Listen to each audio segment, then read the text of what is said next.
नमस्कार दोस्तों, एक बार फिर से आप सभी का स्वागत है आपका अपने इस यूट्यूब चैनल एजुकेशनल गैलरी में। दोस्तों, इस पर्टिकुलर वीडियो में हम कुछ इम्पोर्टेंट क्वेश्चंस डिस्कस करेंगे।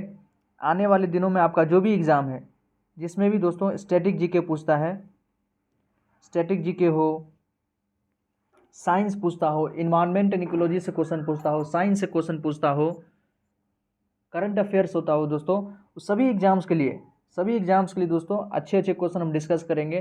चाहे आने वाले दिनों में आपका बिहार एसएससी का एग्ज़ाम हो, CGL 3 या BPSC assistant public sanitary waste management officer का एग्ज़ाम हो, वहाँ भी कहीं ना कहीं स्टैटिक जीके पूछेगा, इन्वायरमेंट से पूछेगा, साइंस से मेजर पोर्शन रहेगा। ग्रेजुएशन में बहुत जगह एग्ज़ाम चल रहा है, तो ग्रेजुएशन के जो भी स्टूडेंट है उनका एक जो लास्ट एग्ज़ाम होता है GES का, जनरल एनवायरमेंटल स्टडीज़, उसके लिए भी ये सारा क्वेश्चन इंपॉर्टेंट रहेगा। तो सब चीज़ क्वेश्चन हम डिस्कस करेंगे दोस्तों। अच्छे अच्छे क्वेश्चन हैं, करंट अफेयर्स भी है जो आपके एग्ज़ाम्स के लिए बहुत ज़्यादा हेल्पफुल रहेगा। ओके, वो हम डिस्कस करेंगे, तो बने रहिए, देखते रहिए। यदि आपको आता होगा तो आपका प्रैक्टिस भी हो जाएगा, तो ज़रूर आप इसको सुने, अंत तक देखें। स्टार्ट करते दोस्तों क्वेश्चन नंबर फर्स्ट से। देखिए, फर्स्ट है, संविधान की आत्मा किसे कहते हैं? प्रस्तावना को, मूल अधिकार को, मूल कर्तव्य को, या नीति निर्देशक तत्व को? तो संविधान का आत्मा एवरीबॉडी नोज प्रस्तावना को कहते हैं। प्रियम्बल जो है संविधान का, उसको हम क्या कहते हैं दोस्तों? संविधान की आत्मा कहते हैं। BR अम्बेडकर ने वैसे आर्टिकल 29 को संविधान की आत्मा बोला था, लेकिन प्रस्तावना को भी हम संविधान की आत्मा कहते हैं। ओके, सेकेंड है, 14 वर्ष से कम उम्र के बच्चों को जोखिम भरे काम पर ना लगाना किस अधिकार के प्रति संरक्षण है? 14 वर्ष से कम उम्र के बच्चे को तो शोषण के विरोध अधिकार, जो आर्टिकल 23 और 24 में पढ़ते होंगे। बलात्सरम है 23 में, मानव तस्करी है, मानव अंगों की तस्करी है, और 24 में क्या है? शोषण के विरोध अधिकार है दोस्तों। तो ये 14 वर्ष से कम उम्र के बच्चों को जोखिम भरे कार्य पर नहीं लगाना, ये शोषण के विरुद्ध अधिकार का पार्ट है। ओके, तो सेकंड का ऑप्शन ए करेक्ट है। नेक्स्ट देखते हैं, थर्ड, चाणक्य किसका प्रधानमंत्री था? तो चाणक्य सभी जानते हैं चंद्रगुप्त मौर्य का। दोस्तों, चंद्रगुप्त मौर्य जो मौर्य साम्राज्य के संस्थापक थे, चंद्रगुप्त मौर्य, उसके प्रधानमंत्री कौन थे? चाणक्य थे। चाणक्य ने एक किताब ही लिखा था, उसका नाम क्या है दोस्तों? अर्थशास्त्र। अर्थशास्त्र किताब लिखा था। वो एक प्रकार का पॉलिटिकल साइंस कह सकते हैं, राजनीति पर था वो किताब, ऐसा नहीं कि वो इकोनॉमिक्स पे नहीं था। नेक्स्ट क्वेश्चन, फोर्थ नंबर देखिए, भारतीय बैडमिंटन संघ, ये करंट अफेयर्स का क्वेश्चन है, कि अध्यक्ष के रूप में किसे निर्विरोध निर्वाचित किया गया है? बैडमिंटन मतलब भारतीय बैडमिंटन संघ के अध्यक्ष के रूप में किसको नियुक्त किया गया दोस्तों? तो हिमंत विश्व शर्मा, डॉक्टर हिमंत विश्व शर्मा। ये कहाँ के? आसाम के CM हैं। आसाम के CM हिमंत विश्व शर्मा, इनको बैडमिंटन संघ के अध्यक्ष नियुक्त किया गया है। हाल ही फिलहाल में जो थॉमस कप हुआ है, थॉमस कप और उबेर कप, थॉमस कप और उबेर कप बैडमिंटन से रिलेटेड था दोस्तों।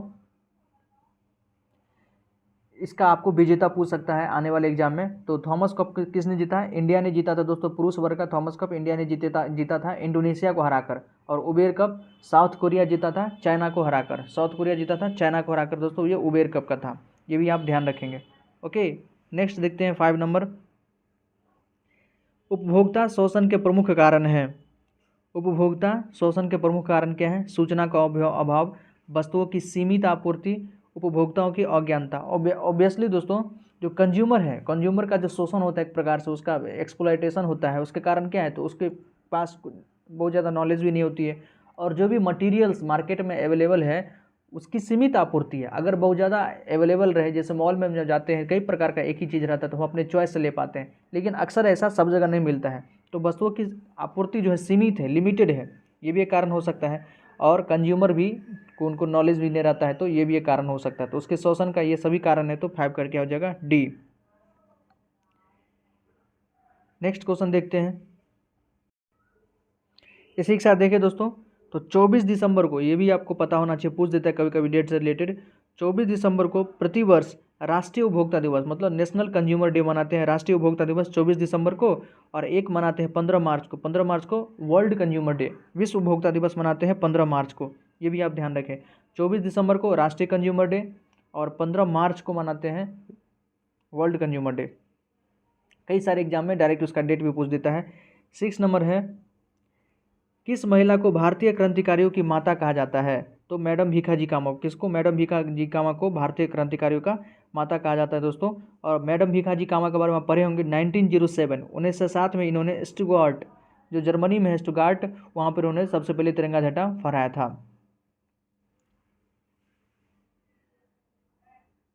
नेक्स्ट क्वेश्चन देखते हैं, राज्यसभा के चेयरमैन कौन होते हैं? तो राज्यसभा के सभापति होते हैं आपके उपराष्ट्रपति। राज्यसभा के सभापति कौन होते हैं? आपके उपराष्ट्रपति। हाल ही फिलहाल में उपराष्ट्रपति का जो चुनाव हुआ है, कौन जीते हैं? जगदीप धनखड़। याद रखें कौन जीते हैं दोस्तों? जगदीप धनखड़। इससे पहले ये क्या थे? वेस्ट बंगाल के गवर्नर थे। ये व्यक्तिगत रूप में 14वें उपराष्ट्रपति दोस्तों, लेकिन चुनाव ये हुआ है 16वां, चुनाव हुआ है 16वां, ये भी ध्यान रखें। व्यक्तिगत रूप से, व्यक्ति के रूप से ये 14वें उपराष्ट्रपति हैं, क्योंकि दो उपराष्ट्रपति जो है 2 बार बन चुके हैं। एक तो सर्वपल्ली राधाकृष्णन और हामिद अंसारी, 2 बार बन चुके हैं दोस्तों, इसलिए ये 2 का अंतर है। 2 टेन्योर वो रह चुके हैं, इसलिए यहाँ पर 2 का आपको अंतर दिख रहा होगा। तो याद रखें, चुनाव जो हुआ था राष्ट्रपति का वो 16वां क्रम का था, लेकिन व्यक्ति के रूप में ये 14वें हैं। जगदीप धनखड़ मार्गरेट आल्वा को हराकर ये उपराष्ट्रपति का चुनाव जीते हैं। नेक्स्ट क्वेश्चन देखते हैं। तो थोड़ा पॉइंट हम एक्स्ट्रा देखते जाते हैं कि आपके एग्जाम में ये सभी आपके लिए हेल्पफुल रहेगा। 8 क्वेश्चन देखते हैं दोस्तों। भारत में मानव अधिकार सुरक्षा अधिनियम कब पारित हुआ? मानव अधिकार सुरक्षा अधिनियम कब पारित होता है? 1993 में। मतलब ह्यूमन राइट्स जो है भारत में, ह्यूमन राइट्स कमीशन कब, एक्ट कब पारित हुआ दोस्तों? तो 1993 में, 1993 में। वर्तमान में मानव अधिकार सुरक्षा अधिनियम, सॉरी, ये जो मानव अधिकार के कह सकते हैं अध्यक्ष कौन है? तो अरुण कुमार मिश्रा हैं, जस्टिस अरुण कुमार मिश्रा। और विश्व मानवाधिकार दिवस की बात करें दोस्तों, वर्ल्ड ह्यूमन राइट्स डे कब मनाया जाता है? तो 10 दिसंबर को। याद रखें 10 दिसंबर को वर्ल्ड ह्यूमन राइट डे, विश्व मानवाधिकार दिवस मनाया जाता है। नेक्स्ट क्वेश्चन देखते हैं 9 नंबर। आर्थिक दृष्टि से एक पिछड़े देश की विशेषता क्या नहीं है? आर्थिक दृष्टि से एक पिछड़े देश की विशेषता इसमें से क्या नहीं है, आपको बताना है। प्रति व्यक्ति निम्न आय, ये तो पिछड़े देश की विशेषता है। उच्च मृत्यु दर, ये भी पिछड़े देश की है। उच्च निरक्षरता, ये भी है, लेकिन प्राथमिक क्षेत्र में निम्न श्रम अनुपात, ये नहीं है दोस्तों। प्राथमिक क्षेत्र में निम्न श्रम अनुपात नहीं, जो कह सकते हैं कि पिछड़ा देश होता है, वहाँ पर प्राथमिक क्षेत्र में, प्राइमरी सेक्टर में बहुत ज़्यादा मतलब में आदमी जो है उसमें वर्क करते रहते हैं। लेकिन जो डेवलप्ड कंट्री होता है, जो आर्थिक दृष्टि से डेवलप होता है, वहाँ पर प्राथमिक सेक्टर में कम होते हैं, वो टर्सरी सेक्टर में, तृतीय क्षेत्र में, जहाँ वहाँ पर आदमी व्यक्ति जो है ज़्यादा कार्यरत होते हैं। तो ऑप्शन डी करेक्ट है। 10 नंबर देखिए, रॉयल चैलेंजर बेंगलोर ने IPL 2022 हेतु अपना किसे कप्तान बनाया है? RCB का कप्तान कौन था 2022 में? ये तो आपको पता होगा, फाफ डू प्लेसिस था दोस्तों। RCB का कप्तान जो था 2022 में फाफ डू प्लेसिस था। और इस बार जो IPL हुआ था 2022 का, किसने जीता था? तो गुजरात टाइटंस जीता था। हार्दिक पांड्या उसके कप्तान थे, गुजरात टाइटंस राजस्थान रॉयल्स को हरा के। ओके, ये भी ध्यान रखें, क्वेश्चन पूछ सकता है क्योंकि इस बार का है। 11th है, निम्नलिखित में से किस शहर में 25 नवंबर से 10 दिसंबर तक 64वीं राष्ट्रीय निशानेबाजी चैंपियनशिप प्रतियोगिता का आयोजन किया गया? ये भी करंट अफेयर से क्वेश्चन है। 25 नवंबर से 10 दिसंबर तक 64वीं राष्ट्रीय निशानेबाजी चैंपियनशिप प्रतियोगिता आयोजन किया गया है। यह आपको हुआ है भोपाल में। कहाँ? भोपाल में। 11th का सी, भोपाल में। 12th देखते हैं। भारत में काजू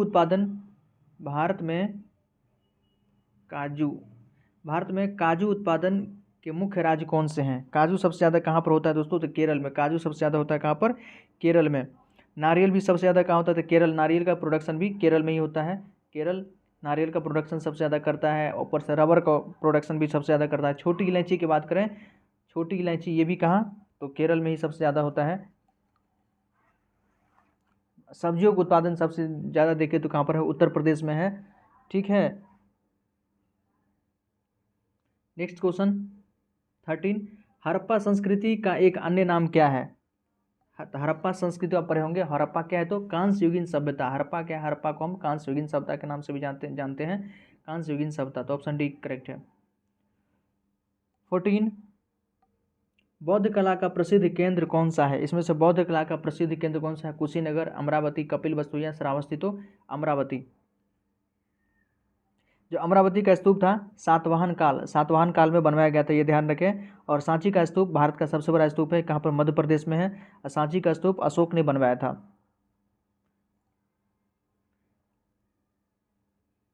15 नंबर, महरौली अभिलेख में किस सम्राट के संबंध में जानकारी मिलती है? महरौली अभिलेख से हमको किस सम्राट के बारे में जानकारी मिलती है? तो चंद्रगुप्त द्वितीय, गुप्त सम्राट कह सकते हैं, गुप्त वंश के जो सबसे शक्तिशाली राजा कौन थे? तो चंद्रगुप्त द्वितीय। तो महरौली अभिलेख में इन्हीं के बारे में जानकारी मिलती है। महरौली का अभिलेख कहाँ पर दोस्तों? तो दिल्ली, ये दिल्ली में स्थित है। और चंद्रगुप्त के दरबार में ही नवरत्न भी रहते थे, ये भी ध्यान रखिए, चंद्रगुप्त के दरबार में नवरत्न रहते थे, जैसे कालिदास, धन्वंतरी, छपनक, अमर सिंह, बेताल भट्ट, घटकपीर, वराहमिहिर, ये सब रहते थे। नेक्स्ट क्वेश्चन देखते हैं।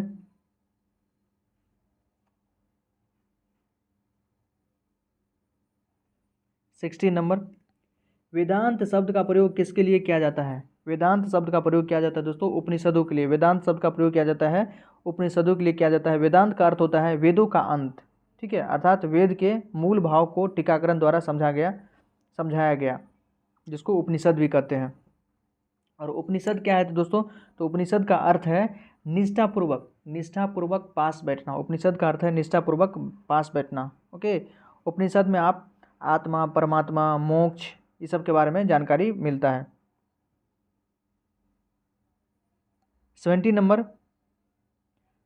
प्रतिवर्ष अंतर्राष्ट्रीय साक्षरता दिवस, ये हाल ही का है। इसी प्रतिवर्ष अंतर्राष्ट्रीय साक्षरता दिवस कब मनाया जाता है? तो 8 सितंबर को अंतर्राष्ट्रीय साक्षरता दिवस मनाया जाता है, ठीक है। 10 सितंबर को वर्ल्ड सुसाइड प्रिवेंशन डे भी मनाया जाता है। 16 सितंबर को पता होगा ओजोन संरक्षण डे मनाते हैं, ओके, ओजोन कंजर्वेशन डे। और 27 सितंबर को विश्व पर्यटन दिवस भी मनाया जाता है। 27 सितंबर को विश्व पर्यटन दिवस मनाया जाता है। और सितंबर में कुछ और बात करें तो नेशनल इंजीनियर्स डे दोस्तों 15 सितंबर को मनाया जाता है। और अंतर्राष्ट्रीय इंटरनेशनल पीस डे 21 सितंबर को मनाया जाता है। और 14 सितंबर को हिंदी दिवस कब मनाते हैं? राष्ट्रीय हिंदी दिवस 14 सितंबर को मनाते हैं। और 10 जनवरी को विश्व हिंदी दिवस मनाते हैं। तो कई सारे आपको बता दिए दोस्तों, इसके अलावा भी उसको भी आप ध्यान रख सकते हैं। 18 नंबर देखिए, निम्नलिखित में से कौन सा कथन सही है? कॉफ़ी की अपेक्षा चाय अधिक ऊंचाई पर उगाई जाती है। ऐसी बात नहीं है, चाय कम ऊंचाई पर उगाई जाती है। ऊंचाई महत्वपूर्ण नहीं है, कॉफ़ी के लिए छाया का फैक्टर महत्वपूर्ण है। ये मतलब ज़्यादा कथन इम्पोर्टेंट कथन है दोस्तों, ये कह सकते हैं कि ज़्यादा सही है कि कॉफ़ी के प्रोडक्शन के लिए ऊंचाई फैक्टर ज़्यादा मतलब इम्पोर्टेंट नहीं है। उसके लिए क्या है? छाया ज़्यादा मायने रखता है। तो 18 का सी। 19 देखते हैं, गन्ना की फसल लगभग कितने समय में तैयार हो जाती है? तो गन्ना की फसल को तैयार होने में लगभग 12 महीना लग जाता है। आजकल तो हाइब्रिड आ गया है, हाइब्रिड तो बहुत जल्दी हो जाता है, लेकिन जो पहले परंपरागत तरीका से उगाया जाता था उसमें कम से कम 12 महीना लग जाता था गन्ना। 20 नंबर देखिए, निम्नलिखित में से कौन से रबी क्रॉप्स नहीं है? इसमें से कौन सा इसमें रबी क्रॉप नहीं है? तो गेहूं, जौ, सरसों, ये सब क्या है? रबी क्रॉप्स है। गेहूं, जौ, सरसों, चना, मटर, ये सब क्या है? आलू, ये सब रबी क्रॉप्स है। वो रबी मतलब क्या है? जो विंटर के आसपास रोपते हैं और बसंत के आगमन से पहले उसको काट लेते, उसको रबी क्रॉप्स कहते हैं।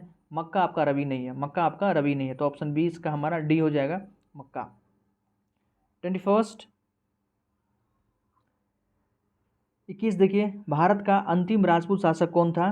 तो पृथ्वीराज चौहान तृतीय जो थे भारत का सबसे अंतिम राजपूत कह सकते हैं इसको हम, कि अंतिम राजपूत शासक थे, हिंदू राजपूत शासक थे पृथ्वीराज चौहान तृतीय।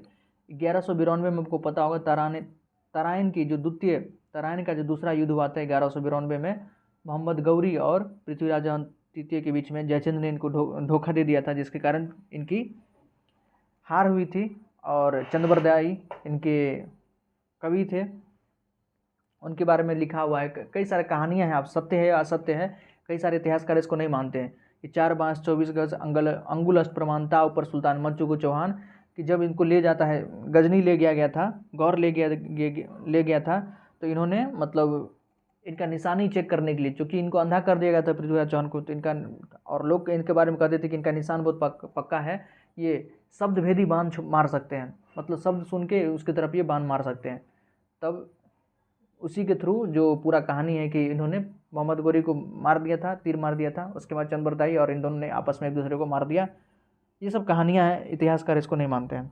नेक्स्ट है, निम्नलिखित में से किस शासक ने दासों को रख रखाव के लिए एक अलग विभाग की स्थापना की थी? तो फिरोज शाह तुगलक। दोस्तों फिरोज शाह तुगलक ने दीवान ए बंदगान की स्थापना की थी। तुगलक वंश का था, मोहम्मद बिन तुगलक का बेटा था फिरोज शाह तुगलक। इन्होंने दीवान ए बंदगान की स्थापना की थी। लगभग 1,80,000 गुलाम इसने रखा था, जिसके कारण इसको घाटा भी बहुत सहना पड़ा था। गुलाम को खिलाना बिना किसी कोई काम के, इसको घाटा पड़ गया था बहुत ज़्यादा। नेक्स्ट है 23rd, सहायक संधि को निम्नलिखित में से किस राज्य ने स्वीकार नहीं किया? सब्सिडी अलायंस जो था किसका? वेलेस्ली का। वेलेस्ली का जो सब्सिडी अलायंस था किस राज्य ने स्वीकार नहीं किया था? तो आपका मैसूर। मैसूर ने स्वीकार नहीं किया था। हैदराबाद का निज़ाम तो सबसे पहले इसको मतलब सहायक संधि को स्वीकार करने वाला सबसे पहला था हैदराबाद का निज़ाम। बाद में अवध को भी मिला लिया गया इसमें, पेशवा सब भी इसमें मिल गए। 24,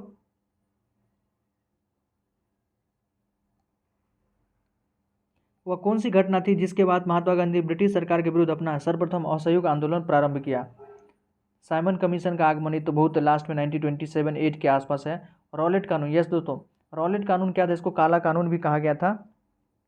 इसी के बाद गांधी जी ने मतलब अपना असहयोग आंदोलन स्टार्ट किया था। रॉलेट कानून क्या था कि शक के आधार पर किसी भी व्यक्ति को पकड़ लिया जाता था और उस पर ना ही वकील ना दलील, इस प्रकार का स्लोगन था कि ना वकील ना दलील ना अपील, कुछ भी नहीं किया जा सकता था, उसको बंद कर दिया जाता था। गांधी जी ने इसी के विरोध में असहयोग आंदोलन शुरू किए थे।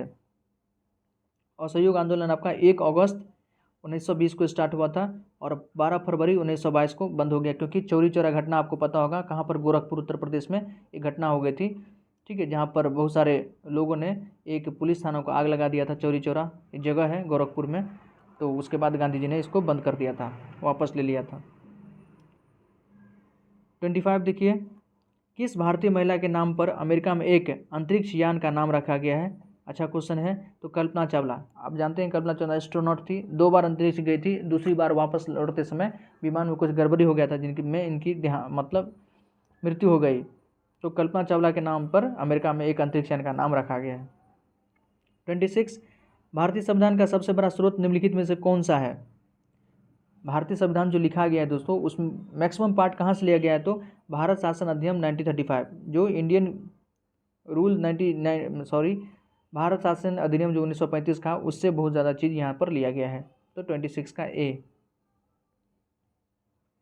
27 देखिए, जलवायु परिवर्तन पर हाल ही में नासा के अध्ययन के अनुसार जलवायु परिवर्तन के कारण किस फसल को 17% की वृद्धि दर्ज की जाएगी?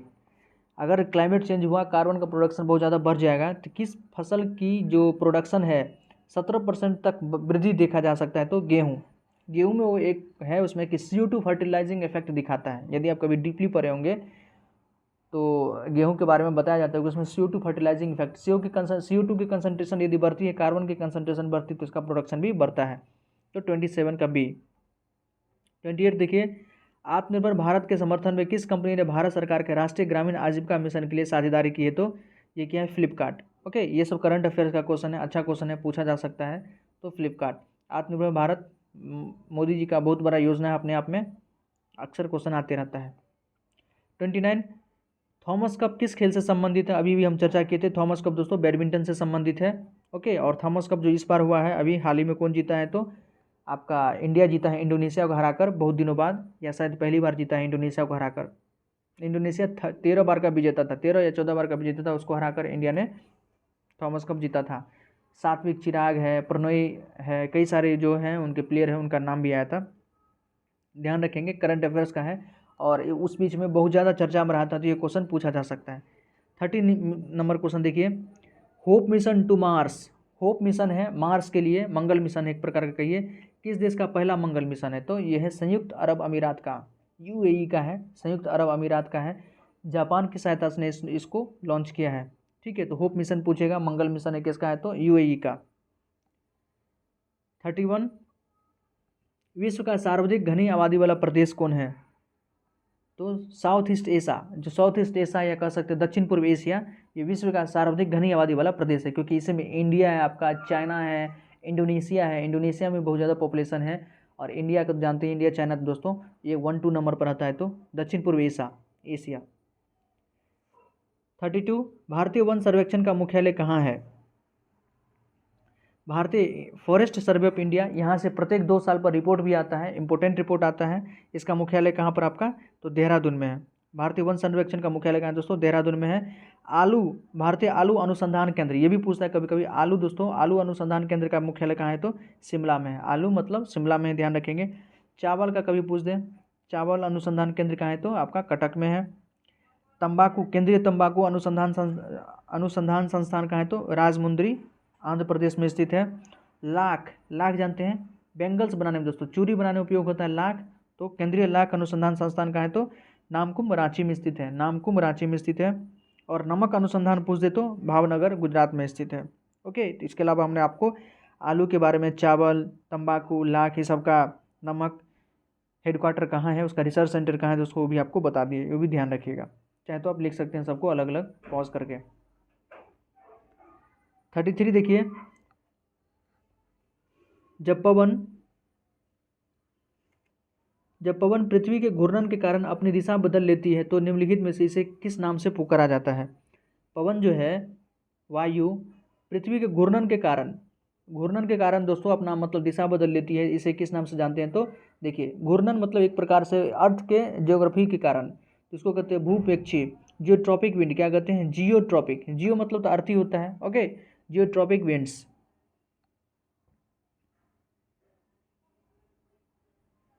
34, भूमध्य रेखा पर 1 डिग्री अक्षांश की दूरी होती है। भूमध्य रेखा पर 1 डिग्री अक्षांश की दूरी कितनी होती है, 111.32 किलोमीटर वैसे होता है, लेकिन आप अप्रॉक्स में 111 किलोमीटर डाल सकते हैं। 35, प्लानिंग एंड द पुअर पुस्तक के लेखक कौन है, ये भी मतलब हाल फिलहाल का करंट अफेयर्स का है। प्लानिंग एंड द पुअर पुस्तक के लेखक कौन है आपको, V.S. मिन्हास है दोस्तों। कौन है, V.S. मिन्हास इस पुस्तक के लेखक है। ओके, नेक्स्ट देखते हैं 36, विश्व बैंक जिसे अंतर्राष्ट्रीय पुनर्निर्माण तथा विकास बैंक कहते हैं, इसका मुख्यालय कहाँ है, तो वर्ल्ड बैंक का हेडक्वार्टर दोस्तों वाशिंगटन डीसी, पोटोमैक नदी के किनारे। कहाँ पे, कभी नदी भी पूछ देता है तो वाशिंगटन डीसी का हेडक्वार्टर है, वर्ल्ड बैंक का हेडक्वार्टर है वाशिंगटन डीसी में, पोटोमैक नदी के किनारे है। जिसकी स्थापना हुई थी दोस्तों 1945, 27 दिसंबर 1945, 1945 में इसकी स्थापना हुई थी। ठीक है, 27 दिसंबर 1945 को। जिनेवा में आपका WHO का हेडक्वार्टर है जिनेवा में। न्यूयॉर्क में किसका हेडक्वार्टर है दोस्तों, कमेंट सेक्शन में जरूर बताइएगा। यूनिसेफ का हेडक्वार्टर कहाँ है, तो न्यूयॉर्क में, बता दिए। पेरिस में हेडक्वार्टर है आपका FATF, financial action task force, जो है आतंकवादी गतिविधि में जो फंडिंग होता है उसमें FATF का हेडक्वार्टर कहाँ है, पेरिस में। यूनेस्को का हेडक्वार्टर कहाँ है, पेरिस में है। ओके, ये सब भी ध्यान रखें, आता है क्वेश्चन। 37 देखिए, अंतर्राष्ट्रीय कोर्ट ऑफ जस्टिस में कितने न्यायाधीश होते हैं। इंटरनेशनल कोर्ट ऑफ जो जस्टिस कहाँ पर है, नीदरलैंड में है। नीदरलैंड की राजधानी दोस्तों द हेग में है। तो इसमें होता है आपका 15, कितना होता है टोटल, 15 न्यायाधीश इसमें होते हैं। भारत की तरफ से आप नाम सुने होंगे दोस्तों, किसका, दलवीर भंडारी का। अंतर्राष्ट्रीय कोर्ट ऑफ जस्टिस में भारत के कौन है, दलवीर भंडारी हैं, वहाँ के न्यायाधीश हैं। 38 देखिए, गीत गोविंद के रचयिता कौन है। गीत गोविंद के रचयिता दोस्तों कौन है आपका, जयदेव। इसका नाम आप सुने होंगे, जयदेव। गीत गोविंद के रचयिता कौन है, जयदेव हैं। जयदेव जो है सेन वंश के शासक लक्ष्मण सेन के दरबार में रहते थे। सेन वंश के शासक, ये आपको बख्तियार खिलजी का जब नाम पढ़े होंगे, बख्तियार खिलजी लखनऊ वेस्ट बंगाल में। बख्तियार खिलजी था कह सकते हैं कुतुबुद्दीन ऐबक का या मोहम्मद गौरी का एक प्रकार से कह सकते हैं सैनिक था, जो बंगाल की तरफ गया था और लखनऊ में इन्होंने भयंकर उपद्रव मचाया था। इसके उपद्रव से डर होकर मतलब सेन वंश के शासक जो लक्ष्मण सेन, वो तो ऐसे ही भाग गए थे बिना युद्ध किए हुए ही। तो लक्ष्मण सेन के दरबार में ही रहते थे। गीत गोविंद के रचयिता जो थे जयदेव रहते थे। सेन वंश का शासक लखनऊ वेस्ट बंगाल में था। ठीक है, और नदिया को नवद्वीप भी कहा जाता था, जहाँ चैतन्य महाप्रभु का जन्म हुआ था। नदिया कहिए या लखनऊ सब वेस्ट बंगाल में है। चैतन्य महाप्रभु का जन्म वहाँ पर हुआ था।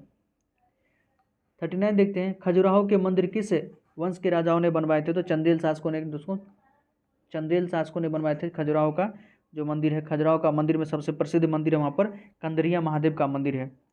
कहाँ पर है, मध्य प्रदेश में है।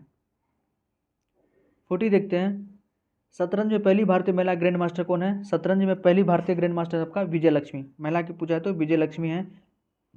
और सबसे पहले व्यक्ति पूछते तो ग्रैंड मास्टर कौन थे, तो विश्वनाथन आनंद। हम्पी कोनरू शतरंज के ही प्लेयर हैं, हम्पी कोनरू, ध्यान रखेंगे। नेक्स्ट क्वेश्चन देखते हैं 41।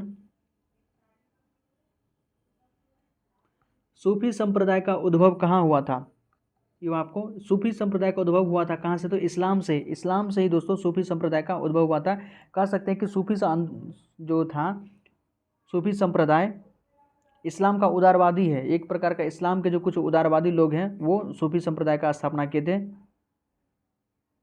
चिश्ती संप्रदाय भारत में जो है, भारत में चिश्ती संप्रदाय सबसे प्राचीन और सबसे लोकप्रिय सूफी आंदोलन है। मोइनुद्दीन चिश्ती का जानते होंगे कहाँ पर इसका दरगाह है? तो अजमेर में है। उन्होंने मतलब इस चिश्ती संप्रदाय को स्टार्ट कराया था। नेक्स्ट क्वेश्चन देखते हैं हम लोग 42। आर्थिक दृष्टि से एक पिछड़े देश की विशेषता है। पिछड़े देश की विशेषता क्या है? तो प्रति व्यक्ति निम्न आय, ऑब्वियसली पर कैपिटा इनकम जो है बहुत कम होता है, मृत्यु दर भी कम होता है, निरक्षरता सबसे ज़्यादा होता है, हाई लेवल पे होता है। तो उपयुक्त में से सभी, ऑल ऑफ दिस, 42 का डी। 43 देखते हैं। वांसदा राष्ट्रीय उद्यान कहाँ पर है? वांसदा राष्ट्रीय उद्यान दोस्तों आपका कहाँ पर है? तो गुजरात में। वांसदा राष्ट्रीय उद्यान गुजरात में है। इसके अलावा कुछ देखिए गुजरात में और कौन है? तो गिर नेशनल फॉरेस्ट, गिर नेशनल पार्क कह सकते हैं कहाँ पर है? तो गुजरात में ही है। दुधवा उत्तर प्रदेश में, दुधवा नेशनल पार्क उत्तर प्रदेश में है। भद्रा अभयारण्य कर्नाटक में है। सोमेश्वर अभयारण्य कर्नाटक में है। बोरीविली अभयारण्य महाराष्ट्र में है। और अबोहर अभयारण्य पंजाब में है। 44 देखिए। किस देश का झंडा दोहरे त्रिभुज के रूप में है? दोहरे त्रिभुज देखो, ट्रायंगल के रूप में। आप कभी नेपाल का झंडा देखे होंगे दोस्तों, तो नेपाल का झंडा कुछ इसी प्रकार से दोहरे त्रिभुज, डबल ट्रायंगल के आकार में है। तो नेपाल क्या होगा? हमारा आंसर नेपाल हो जाएगा। ठीक है। जो भारतीय राष्ट्रीय झंडा है दोस्तों, उस पर आप जानते हैं अशोक चिन्ह होता है, अशोक चिन्ह है। नीदरलैंड का जो राष्ट्रीय चिन्ह है वहाँ पर शेर है। तुर्की का राष्ट्रीय चिन्ह आपका चांद तारा है। फ्रांस का राष्ट्रीय चिन्ह लिली है। कनाडा का राष्ट्रीय चिन्ह मैपल लीफ है। और स्पेन का राष्ट्रीय चिन्ह ईगल है। कुछ राष्ट्रीय चिन्ह का आपको छाप भी बता दिए हैं। 45 देखिए। अष्टछाप की स्थापना किसके द्वारा की गई थी? अष्टछाप की स्थापना दोस्तों आचार्य विट्ठलनाथ। कौन थे? आचार्य विट्ठलनाथ। ऑप्शन ए करेक्ट है, आचार्य विट्ठलनाथ द्वारा किया गया था। इसके अलावा वल्लभाचार्य ने शुद्धतावाद का विचार दिया था। विशिष्ट द्वैतावाद जो हाल फिलहाल में संत रामानुजाचार्य बहुत ज़्यादा चर्चा में रहते, उन्होंने विशिष्ट द्वैतावाद को के बारे में बताया था। 46 देखिए, अच्छा क्वेश्चन है। बिहार से उड़ीसा और झारखंड कब अलग हुआ? तो देखिए बिहार से जो उड़ीसा आपका अलग हुआ 1936 में, और झारखंड अलग हुआ आपका 2000 में। तो बिहार से उड़ीसा 1936 में और झारखंड अलग हुआ 2000 में।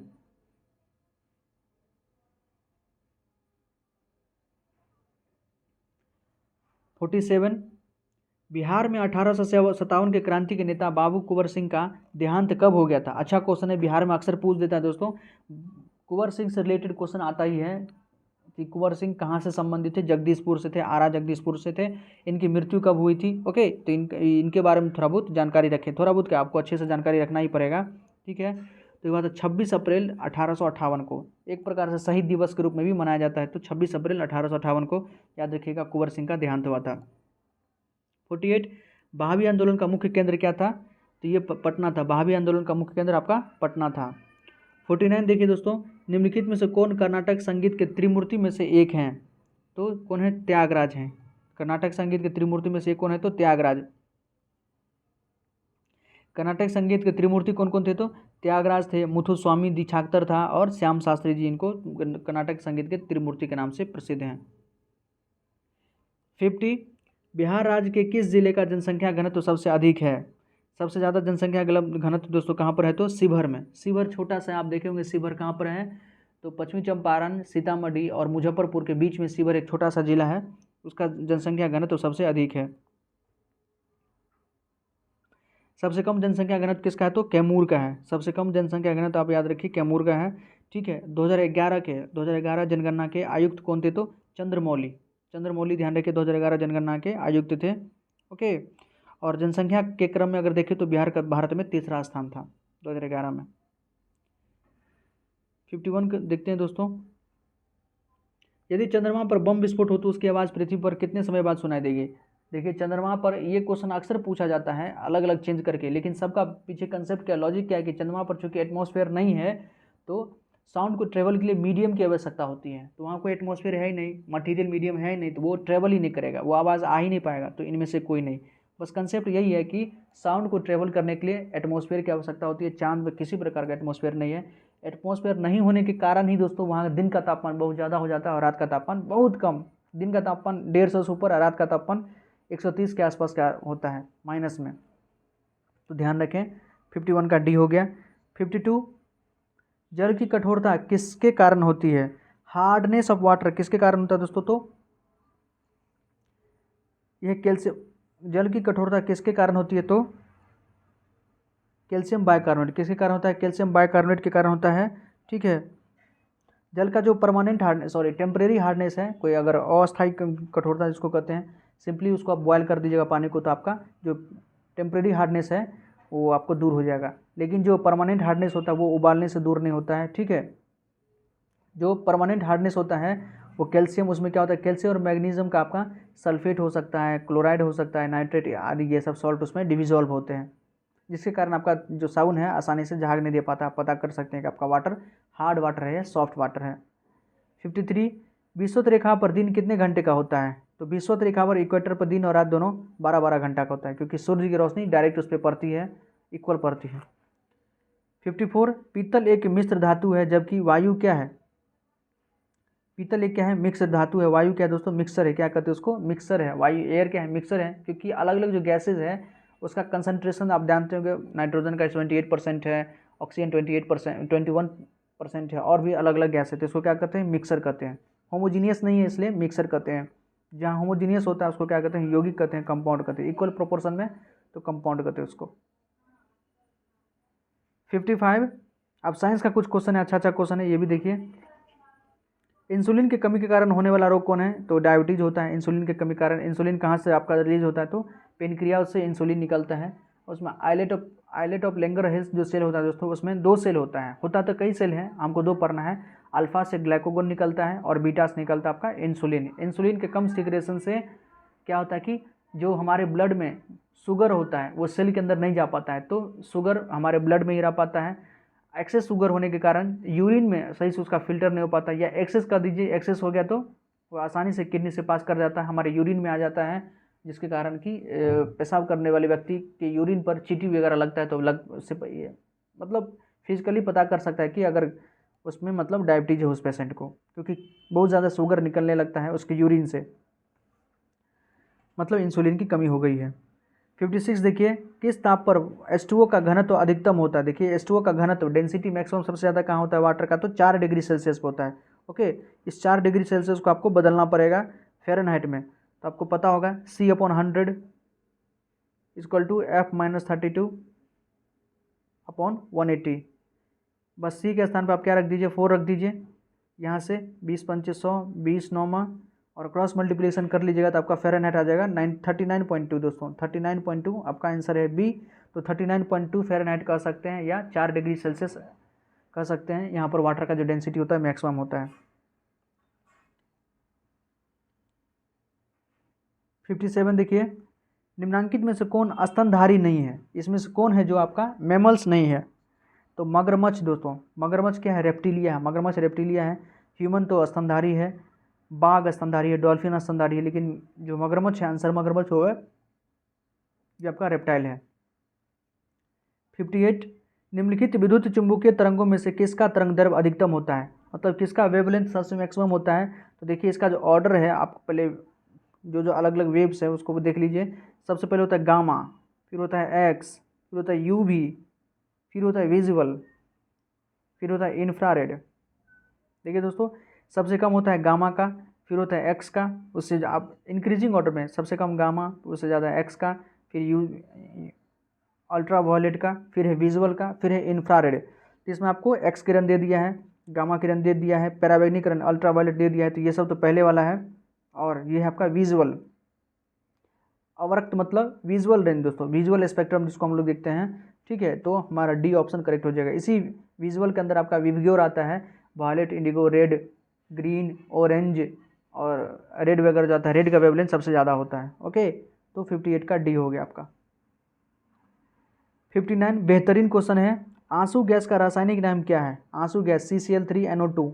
CCl3 फॉर्मूला तो मैक्सिमम सबको पता रहता है, CCl3NO2 होता है दोस्तों। इसका अगर केमिकल नेम देखें तो क्या हो, तो अल्फा क्लोरोएसिटोफिनोन। क्या होता है? अल्फा क्लोरोएसिटोफिनोन कहते हैं। जैसे एक तो आंसू गैस अक्सर पूछा जाता है एग्जाम पे, और नाइट्रस ऑक्साइड लाफिंग गैस, इस दोनों के बारे में अक्सर एग्जाम में पूछ लिया जाता है, तो इसको आप ध्यान रखें, अल्फा क्लोरोएसिटोफिनोन। 62 देखिए, सूक्ष्म दर्शी का आविष्कार किसने किया था? माइक्रोस्कोप का आविष्कार किसने किया था दोस्तों? तो जेड जेंसन ने। कौन किया था? जेड जेंसन ने किया था सूक्ष्मदर्शी का आविष्कार। 62 का डी। 63 ब्लू बेबी सिंड्रोम निम्नलिखित में से किसके कारण होता है? अक्सर एग्जाम में पूछता है ब्लू बेबी सिंड्रोम के बारे में, तो ये होता है आपका मेथमोग्लोबिन के कारण। मेथमोग्लोबिन मतलब नाइट्रेट क्या होता है आपका? नाइट्रेट जो है हेमोग्लोबिन के साथ मिक्स हो जाता है, इसी को क्या कहते हैं? मेथोग्लोबिन कहते हैं। तो 63 का डी। जो ब्लू बेबी सिंड्रोम मतलब क्या? जो भी जिस भी चाइल्ड को होगा, जिसको भी होगा, उसका जो है स्किन का कलर होगा आपका नीला नीला हो जाता है। ओके। 64 देखते हैं, सबसे जटिल कार्बनिक पदार्थ कौन है? तो प्रोटीन जो है वो सबसे कॉम्प्लेक्स आपका कार्बनिक कंपाउंड है प्रोटीन। कार्बोहाइड्रेट तो सबसे सिंपलेस्ट है। 65 साबुन को जल में घोलने पर जल का पृष्ठ तनाव पर क्या प्रभाव पड़ता है? साबुन को जैसे आप जल में घोलते हैं तो वो ऑब्वियसली साबुन का वर्क ही क्या है? वो आपके जो वाटर का जो है सरफेस टेंशन को कम कर देता है। ओके, तो 65 का भी। 66 बस कुछ और क्वेश्चन है दोस्तों, देख लीजिए एक बार पेशेंटली। 66 है, Mg2P2O7 में पी का ऑक्सीकरण कितना है? ऑक्सीडेशन स्टेट कितना है? आसानी से निकाला जा सकता है। देखिए ऑक्सीडेशन स्टेट मैग्नीशियम का हमेशा +2 होता है, तो +2 × 2 4 हो गया आपका, क्योंकि मैग्नीशियम 2 है। हमको पी का पूछ रहा है, फॉस्फोरस का पूछ रहा है, नहीं पता है तो 2x लिख देते हैं, 2 है इसलिए। ऑक्सीजन का हमेशा -2 होता है, तो -14 हो गया आपका, ठीक है, = 0, क्योंकि हमेशा न्यूट्रल कंपाउंड होता है। आप देखिए दोस्तों 2x = उधर क्या हो जाएगा, 14 में से 4 गया 10 उधर जाएगा प्लस में, x = कितना हो गया 5, तो आसानी से निकाला जा सकता है ऑक्सीडेशन स्टेट। फॉस्फोरस का कितना है 5 है। 67 नाभिकीय रिएक्टर में न्यूट्रॉन को शोषित करने वाला तत्व कौन है? जो न्यूक्लियर रिएक्टर होता है, न्यूट्रॉन को शोषित करने वाला तत्व कौन है आपका? कैडमियम। क्या यूज़ करते हैं हम लोग? न्यूट्रॉन को मतलब एब्जॉर्ब करने के लिए हम लोग कैडमियम का यूज़ करते हैं। ओके। और मंदक के रूप में दोस्तों, मंदक के रूप में हम लोग किसका यूज़ करते हैं? आपका ग्रेफाइट हो सकता है, हैवी वाटर हो सकता है, इसका यूज़ करते हैं हम लोग मंदक के रूप में। किसका यूज़ करते हैं? हैवी वाटर और ग्रेफाइट, D2O और ग्रेफाइट का यूज़ करते हैं। जो न्यूक्लियर रिएक्टर होता है उसमें ईंधन के रूप में हम लोग यूरेनियम 235 या प्लूटोनियम 239 का यूज़ करते हैं, ये भी आप ध्यान रखें। 68 एक ट्रांसफार्मर मुख्यतः क्या बदलता है? ट्रांसफार्मर जो है आपका वोल्टेज को बदलता है दोस्तों। आप सुने होंगे कोई वायर जो है, किसी में 11,000 वोल्ट करंट पास होता रहता है, किसी में 33,000 वोल्ट करंट पास होता रहता है, लेकिन हमारे घरों में कहाँ आता है? हमारे घरों में आता है 240 वोल्ट। तो यही जो है 11,000 33,000 वोल्ट का है, 33,000 को 11,000 में 11,000 को फिर बदल के 240 वोल्ट तक किया जाता है ट्रांसफार्मर के माध्यम से। अलग अलग जगह पर आप देखे होंगे ट्रांसफार्मर लगा रहता है, वो ट्रांसफार्मर से यही करता है, वह वोल्टेज को कन्वर्ट करता है, क्योंकि हमारा जो भी इलेक्ट्रिकल एप्लियंसेज है 240 वोल्ट पर डिज़ाइन किया गया है। ओके, तो इसीलिए ट्रांसफार्मर का यही काम है कि वोल्टेज को वो चेंज करता है। हाँ, हम लोग 240 वोल्ट पे ही क्यों नहीं मतलब करंट को पास करवाते हैं? इसमें बहुत ज़्यादा लॉस हो जाएगा, बहुत ज़्यादा करंट का लॉस हो जाएगा दोस्तों, इसलिए ऐसा नहीं करते हैं। इसलिए हम हायर वोल्टेज पे उसको मतलब दूरी से, क्योंकि बहुत दूर में बनता है बिजली बनता है, कहीं पहुँचाना रहता है गाँव तक, तो हायर वोल्टेज पे उसको पास कराया जाता है ताकि पावर लॉस कम से कम हो सके। 69 प्राकृतिक रबर किसका बहुलक है? नेचुरल रबर किसका बहुलक है दोस्तों? तो आइसोप्रीन का। किसका है? आइसोप्रीन का। Natural rubber is a polymer of isoprene. 70 देखिए, अधिकांशतः ऋतु परिवर्तन कहाँ होती है?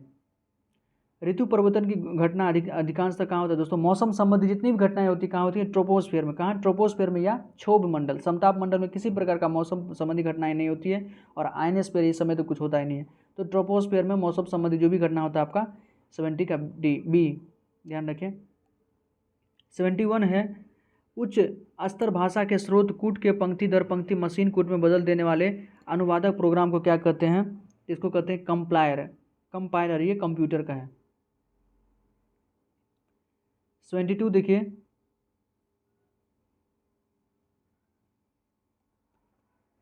यदि लाल फूल को हरे शीशे से देखा जाए, लाल फूल को यदि हम हरे शीशे से देखेंगे दोस्तों तो हमको कैसा दिखाई देगा? ब्लैक दिखाई देगा। ओके, 72 का बी। 73 माइकलसन मोरले प्रयोग आधार बना था किसका? तो ईथर, जो ईथर का ईथर परिकल्पना के पतन का, ईथर परिकल्पना के पतन का बना था माइकलसन मोरले कॉन्सेप्ट। 74 क्या कर देखिए, एक डायोड। तो डायोड क्या करता है? केवल एक ही दिशा में चालन करता है। डायोड जो है इलेक्ट्रिक करंट का मतलब जो कंडक्शन करता है एक ही डायरेक्शन में करता है। Okay. 75 last but not the list, DNA में प्यूरिन क्षार है। देखिए डीएनए में दो प्रकार का जो नाइट्रोजनस बेस होता है, दो प्रकार का, एक तो पायरेमिडीन है, एक दूसरा प्यूरिन है। प्यूरिन है और दूसरा कौन है? पायरेमिडीन है। ठीक है, प्यूरिन में कौन कौन होता है? एडेनिन और ग्वानिन होता है। प्यूरिन में कौन कौन होता है आपका? एडेनिन और ग्वानिन होता है। प्यूरिन में आपका एडेनिन है और ग्वानिन है। और पायरेमिडीन के अंदर कौन कौन नाइट्रोजन बेस है दोस्तों? ये आपका साइटोसिन है, यूरेसिल है, थाइमिन है। साइटोसिल, यूरेसिल, थाइमिन है। तो हमसे प्यूरिन पूछा है, तो प्यूरिन में कौन कौन हो गया आपका? एडेनिन और ग्वानिन। ऑप्शन बी करेक्ट हो गया। यही पायरेमिडीन पूछता तो पायरेमिडीन के अंदर है साइटोसिल, यूरेसिल, थाइमिन। लेकिन याद रखें डीएनए में यूरेसिल नहीं होता है। डीएनए में यूरेसिल का स्थान पर क्या होता है? थाइमिन होता है, क्योंकि थाइमिन है स्टेबल होता है। थाइमिन ज़्यादा स्टेबल होता है और यूरेसिल कम स्टेबल होता है। ओके, तो 75 का बी। तो ये कुछ क्वेश्चन था दोस्तों जिनका भी जिस भी एग्जाम में स्टैटिक जीके वगैरह पूछता है, साइंस पूछता है, करंट अफेयर्स पूछता है, चाहे बिहार एसएससी हो, सीजीएल 3 वाला हो, आजकल तो फिर नया जो चेंज किया, मॉडिफिकेशन किया है सीजीएल एग्जाम में, वहाँ भी यहाँ पे स्टैटिक जीके का क्वेश्चन रहेगा, तो उसके लिए भी हेल्पफुल है। जनरल इन्वायरमेंट एंड स्टडी जो ग्रेजुएशन का एग्जाम में पूछा जाता है, उन सारे स्टूडेंट्स के लिए भी ये बहुत ज़्यादा हेल्पफुल रहेगा।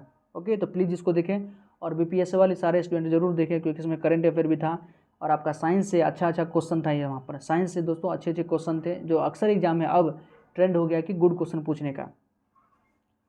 तो प्लीज़ अच्छा लगा हो तो वीडियो को लाइक करें दोस्तों, हमारे चैनल को सब्सक्राइब करें। कोई क्वेरी हो तो कमेंट सेक्शन में पूछ सकते हैं। बहुत बहुत धन्यवाद।